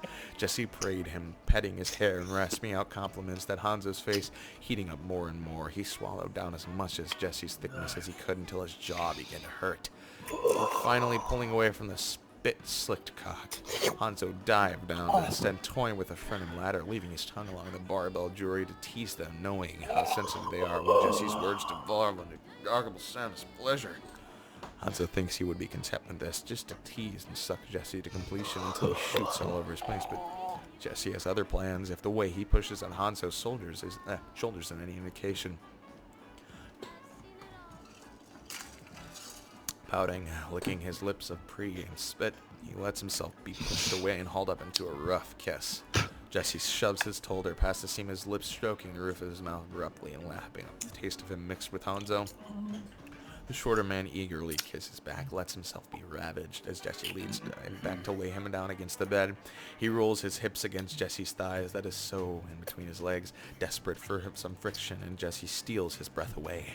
His desires reaching an all-time high, especially when Jesse parts from him, kiss, and suck at the skin on his neck again. He finally snaps. He needs to get to the main event to reach the climax of this encounter, so to speak. Oh, Jesse, he says through gritted teeth grabbing at the other man's shoulder and fisting a hand in his hair as well. All he gets is a satisfying hum in response, until he yanks sharply on his hair to get him to pay attention. The cowboy yells and pulls back, looking annoyed, and is about to open his mouth when Hanzo grabs his face and pulls him down to growl against his ear. If you don't get a move on and fuck me, I will push you down, prepare myself, and use your body for my own pleasure. Okay. He snarls, biting at his little sharp teeth.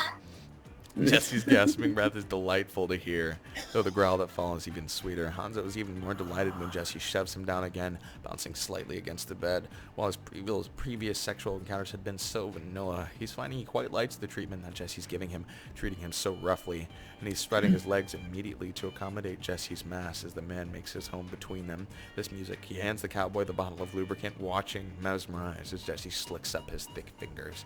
Aside his Hanzo's stomach flipping in nervous excitement as he licks his lips as his partner reaches between them to press the tip of his index finger tense against his tight rim. Oh, fuck. Papa Cal, you should read this for me, dude. I need to drink. From where? It's been a long time, and Hanzo is. It's been a long time, and Hanzo has to force himself to relax as the tip of Jesse's index finger breaches his hole. He lolls his head back, breathing heavily, focusing on the popcorn of the ceiling above him, as Jesse gently pushes his finger further in until it hits the lack knuckle. He gets a chance to catch his breath and relax a little more, Jesse tracing his calloused fingertips along his abdomen. He whispers sweet nothings in his ear, the thick baritone of his voice soothing Hanzo enough that he gives a sharp nod, assenting that Jesse can continue. The cowboy starts to move his finger carefully, wiggling it around, spreading him open as best as he can, until he can slide a second thick digit in along with the first. He repeats his movements, adding scissoring to the mix until he can squeeze in a third. By the time the third finger is inside him, Hanzo is panting and rolling his hips down to meet them. He's always liked the feeling of being penetrated, of being full, and Jesse seems to know exactly what to do with his fingers to wrench noises from his throat. The cowboy curls his fingers in a particular area and a jolt of pleasure shoots up Hanzo's spine like a live wire. The loudest sound of the night spills from his lips. And the look that Jesse gets in response starts to surprise and then morphs into mischievous. Right there, oh baby. He purrs into Hanzo's ear, angling his fingers to thrust them in and strike that spot once more. The live wire crackles and Hanzo lets out a stuttered yell, pushing back to ride against his fingers eagerly. Jesse tells him how pretty he is, how spread he is, and Hanzo's face burns as he chases the pleasure that his partner is supplying, until, suddenly, those fingers are slanging out of him, leaving him gasping, panting, and unsatisfied. He glares at Jesse, who gives him a cheeky smile, popping the cap on the bottle of lube and pouring a good amount on his hand. Hanzo drops the glare, turning around to set the pillows up where he could prop himself up on them, and lays back down, watching Jesse through hooded eyes as the cowboy thoroughly slicks himself up with lube. He licks his lips, Jesse watches the swipe of his tongue with a greedy look. He smirks in return. Jesse surges forward and captures his lips in a deep kiss, distracting him momentarily as he goes to press the tip of his prick against his entrance. Hanzo lets out a soft sound, gripping Jesse's arm and shaking as the tip pushes beyond his rim. He's reminded once again how long it's been as a sting of pain hits him. And it should dampen his pleasure, really. But he finds he's liking the slight burn of being stretched so nicely. Jesse distracts him well enough, alternating between kissing him and whispering praise against his skin. So good, baby. Jesus Christ, you're tight. Tight as a vice. Fuck, Angel. Oh, God, Hanzo. Hanzo. Oh. He hears Jesse moan against his mouth before he has his tongue thrust past his lips again, and Jesse is sinking further onto him. The burn is pleasant, that stretch delightful, and he finds himself wanting more. Jesse bottoms out. Finally, their hips flush against each other, and Hanzo feeling delightfully full. He parts from the cowboy's lips after a bite to his lower lips, dragging with him for a moment before letting it go with a pop. Jesse is panting loudly. Ragged little noises that Hanzo drinks up for a moment before he wraps his leg around the other's waist, pulling him closer. At first, Jesse is slow and careful, and Hanzo likes it. It's nice. Nice! Just enough stimulation, really. He always enjoys feeling full like this. The cowboy kisses his neck and along to the shoulder where his tattoo begins. Sinking his teeth into his skin, Jesse pulls his hips back a bit further, driving forward a little harder. The strength behind it is controlled, though, and Hanzo knows for a fact that Jesse can go harder. Magic McCree has shown him on stage just how hard he could go, and Hanzo wants that pace. He rakes his fingernails against Jesse's shoulders again, digging into them the muscle of the shoulder blades as Jesse gives him another slightly harder thrust. It's not good enough, and Hanzo has to let Jesse know. His lips find their way to the cowboy ear. After teasing the lobe between his teeth, he decides to tell Jesse just how he wants it. Give it to me, cowboy. Show me what it feels like to be under those hips of yours. Hanzo whispers and Jesse groans at his sultry tone. Give me a short, sharp thrust.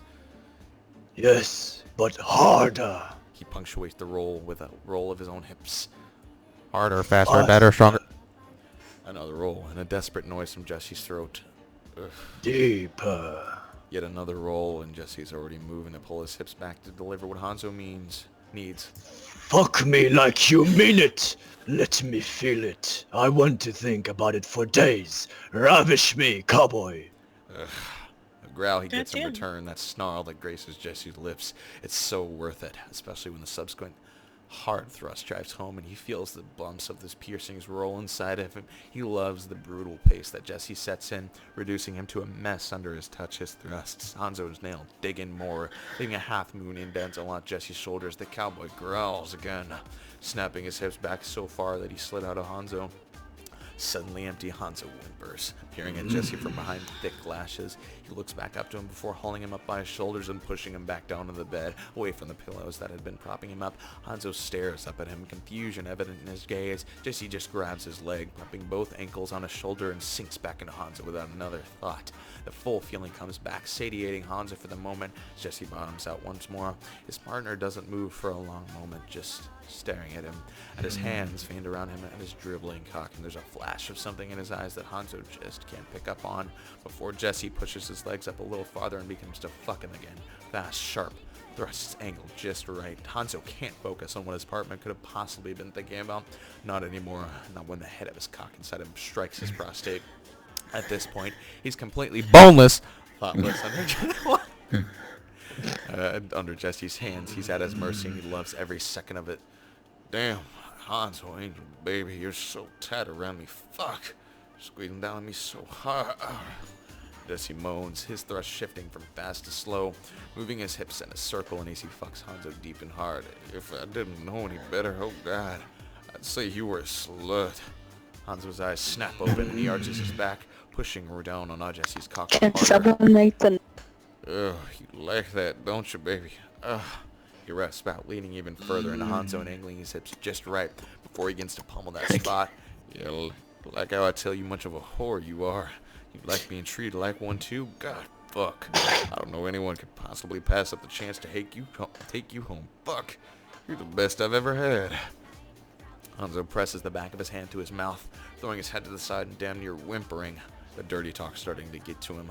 His cock is throbbing, laying untouched and hard on his abdomen, and every sinful word that fell from Jesse's mouth was causing him to dribble even more free into the valleys of his abs. His cowboy is unrelenting, milking his prostate, continuing to call him filthy things, to praise him for his sensitive body and reactions, and Hanzo can feel his balls tighten with pending release. Unfortunately, like everything good thing, it has to come to an end at some point. Hanzo is the first to fall off the precipice, muscles tensing as he clenches around Jesse, keeping him inside of him as he arches and spurts thick roots of cum all over his abdomen and his chest, even managing to hit the bottom of his chin. What the fuck is that sound effect? The loud shout that rips from his throat will likely make him sound raspy. The loud shout that rips from his throat will likely make him sound raspy for the next few days. Jesse drives him through it, showering, thrusting inside of him until he finally just starts to wind down. The cowboy moves to pull back, but Hanzo won't let him, dropping his legs from where they laid on his shoulder to wrap around his waist and hold him in place. The surprised look he's getting is admittedly adorable. Inside me. I want you to come inside me. Oh, Jesse. Oh, yeah. Oh my god. Hanzo admits breathlessly, and that seems to be it for Jesse, who drops his head forward and drives back into the hill, spurts of wet heat painting Hanzo's insides white. He groans happily, feeling boneless and satisfied finally as Jesse collapses on top of him. The pair lazily kiss as they wind down, the cum smearing between them, cooling down and becoming sticky to the touch. Jesse is the first to move, slipping out of Hanzo's abused hole and sitting up. Hanzo gazes at him with a soft smile playing on his lips, one brow cocked. Jesse shuffles off the bed and lazily saunters over to the bathroom. Hanzo vaguely hears the sound of running water, already starting to doze off on Jesse's bed. He jerks when there's suddenly a soft, damp towel wiping his abdomen. Hanzo mumbles a thank you, letting himself be cleaned off and stays silent, wondering what he was supposed to do now. He'd never had a one-night stand before. What happens next? Well, apparently cuddling happens next, because before you know it, Before he knows it, Jesse is back on the bed and he's being wrapped up in big, strong arms, and his back is against Jesse's chest. It lets out a noise of surprise, though it morphs into contentness when Jesse noses his neck, lightly kissing the skin there. Hanzo is steadily slipping to sleep, eyes sliding shut when he doesn't try to fight them. The cowboy doesn't seem far behind. If the deep breaths he's taking are any indication, he manages to mumble a good night before Jesse slips into his sleep's embrace. He awakes to an empty bed, unfamiliar ceiling staring back at him. Hanzo rolls over, trying to locate Jesse, but all he gets is more unfamiliarity in the sight of a messy room. He groans, damning himself from looking forward to waking up in the other man's arms. Of course he wouldn't be here. He probably left a note saying to get out quickly. Hanzo sits up, feeling grumpy, and gets out of bed, ignoring the twinge of pain in his lower back. He scoops a plaid shirt off the floor and puts it on, not knowing where his clothes had gone through the haze of last night's events. He definitely remembered most of everything that happened, but he'd be damned if he could find his clothes anywhere in the mess that was Jesse's apartment. He hobbles over to the washroom to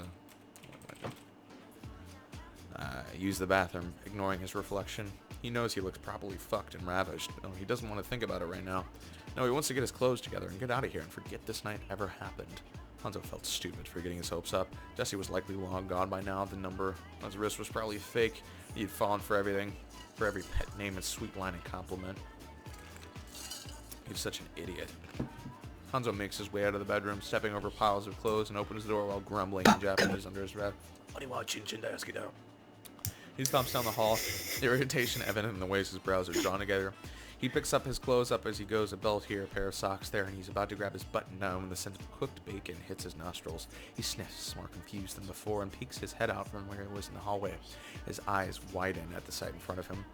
There, in the kitchen, was a topless Jesse, whistling while tending to a frying pan which held fluffy pancakes. 2 plates set off to one side with bacon and eggs already on them. Also 2 mugs, both filled halfway with coffee. Hanzo's irritation ebbs away as he realizes that he jumped to conclusions. Of course Jesse wouldn't leave him here alone in his apartment. He hadn't found a note at all on the bed either. He's suddenly ashamed, even though he's the only one privy to his inner workings. He steps out of the hall and hobbles over to the kitchen, feeling feet hitting the cold tile with a soft pap. Jesse turns and glances over his shoulder, and his lips split into a huge grin. He turns back to his flapjacks, called a greeting over his shoulder. Good morning, Angel. Sleep well. Didn't do you too hard last night, did I? Jesse chuckles under his breath as Hanzo comes up to wrap his arms around his waist and press a kiss to one of the sets of scratch marks on his shoulder.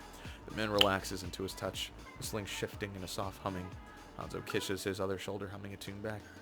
I'm making us breakfast, Jesse says, as if Hanzo can't see that. Those tones stops Hanzo from making a sarcastic retort. Figured you might want to stay a bit, or maybe talk. Hanzo quirks a brow at that, even though Jesse can't see him. Talk. He hears a nervous chuckle escape Jesse as the man flips a pancake on the other side. Ooh, perfect golden brown, he says, pursed, like he was trying to derail the conversation, though Hanzo wouldn't have it, giving him a warning bite on the shoulder. Jesse jerks under his teeth. Out. Fine, I just want to know if you want to make this a thing, you know, not just a one night thing. He sounded so nervous, like a schoolboy confessing to his crush. It's endearing. Hanzo is dumbfounded and takes a moment to think of a reply. And by that point, Jesse has already moved. What the fuck is this on? The pancakes to their respective plates and fidgeting with a spatula, refusing to turn around. The shorter man chuckles and hides a smile on Jesse's back. I like that. The end. Fuck. Yay! That was fucking amazing. That was great. Hey, boss. Thank you so fucking much. Give me the pussy, please. Can I have the pussy, please? Boss, Hey, boss, I want the pussy now. I'd like to thank you. Boss, please, I have cancer. If you have watched the video to the end, you are truly a trooper. I wish I did not watch the video to the end, unfortunately. This fan fiction was 1,500 fucking words. Hey, fuck, boss. Wait, 1,500 or 15,000? 1,500. Sorry for being late, boss. So yeah, I came in late, and even I'm saying this shit. Wait, no, I'm sorry, 15,000. I'm sorry, not 1,500. Yeah, you're right. 15,125 words. I wish I had time to warm up, boss. That's all good, I just dude. woke up to lewd. So any last words to the YouTube? Yes? I want to kill myself. Vagina! Yo! Three, 2, 1, bye-bye!